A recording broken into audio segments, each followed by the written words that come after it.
It's time to come clean. I have an addiction, and what is that? Well, there's a few things. Baja Midnight, Helldivers 2, and probably my most recent one, toy photography. So if you've been following along with me on my Instagram or like my YouTube shorts and stuff, you've probably seen I've put out quite a bit of toy photography content, and it's taken over my life, honestly. And for a while, I've been saying that I wanted to get some more long form content pertaining to toy photography stuff out, so here it is. Today I'm going to take you along beginning to end on how I shoot and edit some of my toy photos. Let's get into it. Okay, so first let's talk gear. So the camera I'm using the Canon R10 paired with the RF 50mm f1.8 lens. Having the f1.8 is super nice, especially for more portrait style toy photos, so you can get the nice blurred out background. It also just helps in really low light situations, which, as you can see, it's not going to be a problem right now. Also, apologies if the audio is a little bit bad. It is super windy. It's also 30 degrees out, so we'll see how well this goes. So the figure we're shooting today is the Mafex Homelander figure. I'll put a couple other pictures up on the screen that I've taken of this one before, but this is just an amazing figure. The articulation is super well, the face sculpt is super good, and yeah, we're gonna get a really nice picture up against this grain bin right here. Also, last piece of equipment, it's just a spray bottle to get the rain effect. We'll see how well that turns out with this wind. So now that we're here on location, this is the kind of background we're going for. I really wanted to have this metal background, and this is a picture I took with my Black Series Mando figure in the same background right here, and it just looks super nice. It gives it that nice city vibe. Yeah, so I've got him posed up in this somber contemplative pose. We're gonna have some rain coming in from up here, rain I should say, coming in from the top here. So I've got my camera set up here, and let's just talk camera settings really quick. I'll put them up on the screen so it's easy to read. So shutter speed, I'm doing 1/1000, and that's to freeze the rain coming down a little bit more. I want it to be a little bit more prevalent, less motion blur. Aperture is at f2.8. As I mentioned before, this lens can get down to f1.8, but I want a little bit of the background in focus still, so we're doing f2.8. And then ISO is at 320. Even down at ISO 100, where you're gonna get less noise as you like edit in post, I just brought it up just a little bit, just to kind of get a nice correct exposure in camera.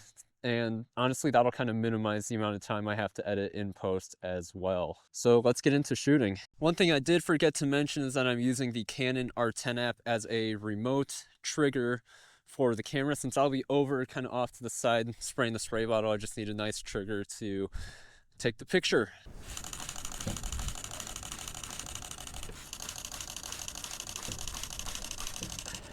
Okay, so now that we have our photo shot, I'm going to take you through a step-by-step process of how I edit my photos. So as you can see on the screen here, I actually went through and flagged a few of the photos that I thought looked pretty good. And basically what I was looking for in these ones was, like the figure stays the same throughout all of these pictures, but the thing that changes is how the water in the rain looks in the background.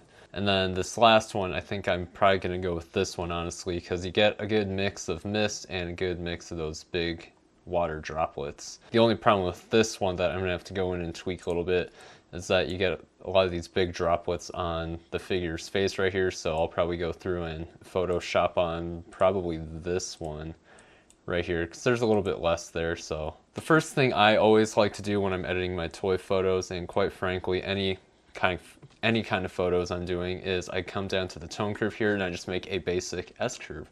So you do that by making a point here and roughly here, and then you take this bottom point, drag it down a little bit, and this top point, and drag it up a little bit. And what this does is this creates contrast within the photo between the whites and the blacks, and you just get a little bit more creative freedom using this as opposed to just taking this contrast slider and doing that. Because like if you drag this to the right, I mean, you can get some good looking results from just doing that, but you have a lot more freedom to play around with your contrast in the tone curves here. And then another thing I like to do with my toy photos to give them like that cinematic film look is take this bottom point here and bring it up just a little bit, and it makes the darker areas just look a lot more matte, gives it that nice film look. And then usually I'll take this top point and taper off the highlights just a little bit. So once that's done, then I can come back up here and then I'll do my basic corrections up here. So I might brighten it up just a little bit. I like where the white balance is at right now, but you can come up here, you can kind of play around with that. And honestly, for this one, we're going to kind of go for a darker photo, like a much moodier vibe. So I'm going to take shadows and just drag those down a little bit. And honestly, I'm going to bring the exposure back down just a little bit. So like, I really like the look of how this is looking right now.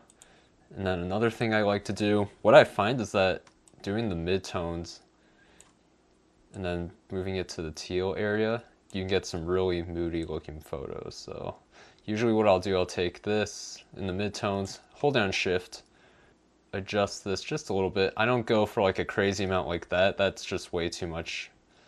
Do a little bit like that and you kind of drag it around and see where you kind of like it. I kind of like it, like that's a little bit too teal for me. Drag it back towards the blues. I like it right here. And then usually in the highlights, I'll go ahead and just with like color theory, we're gonna do the opposite. So a little bit of orange, not too much, but just a little bit. And honestly, this is already looking really good in my opinion. So now what I do, I just make some adjustments to the actual subject itself. Lightroom, I love the AI masking, it works great. We're gonna go ahead and subtract this little bit down here. So basic adjustments I like to do here, I'm just gonna brighten him up. I'm gonna brighten him up just a little bit. So honestly, I'm gonna take the shadows and bump those down just a smidge. And then I always like to add a little bit of clarity and texture to it as well. Not too much, you don't wanna overdo it, otherwise it'll, to me, it doesn't look that great. This is kind of where the magic starts to happen, especially with these pictures that I like to take with the rain and stuff. I'm gonna do a linear gradient, drag it down like that. Then we're going to subtract the subject from this, so now we just have a nice kind of background mask right here, but it's linear. And then I like to bring in the texture a little bit because that kind of helps bring out these little rain particles as well as clarity. This is what it looks like kind of the before, and then this is after with the mask added on. Now another thing, if you notice in this photo we have this kind of dead space down here. What I'm going to do, I'm going to take a linear gradient, match the angle of that, drag it up, and we're just going to darken this area down a bit, just so we bring more focus into the center here.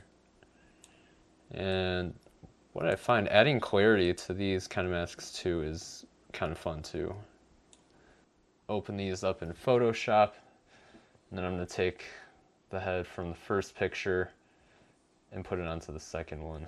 Take our object selection tool, do that. Let's add that. Perfect. So now we're just going to do Command C or Control C, and then we're going to do Command Shift V. Just going to Command save that. We should be able to go back into Lightroom and it should automatically update. Yeah, there we go. That already looks a lot better. Okay, so you'll be seeing the before and after photos on the screen for this. Thank you guys for watching so much. This has been a really fun obsession of mine recently, so I'm really hoping to get more into it and share more of what I'm learning and what I know to you guys in the future. I'm hoping to do a lot more in-depth tutorials, especially with things pertaining to photos where you're having to use more Photoshop and stuff, and doing more practical effects and stuff, and I want to learn a lot more about that stuff too. So it's going to be a journey for all of us, so I'm really excited. Thanks for checking out this video. Be sure to hit the like and subscribe button, and I'll see you guys in the next one.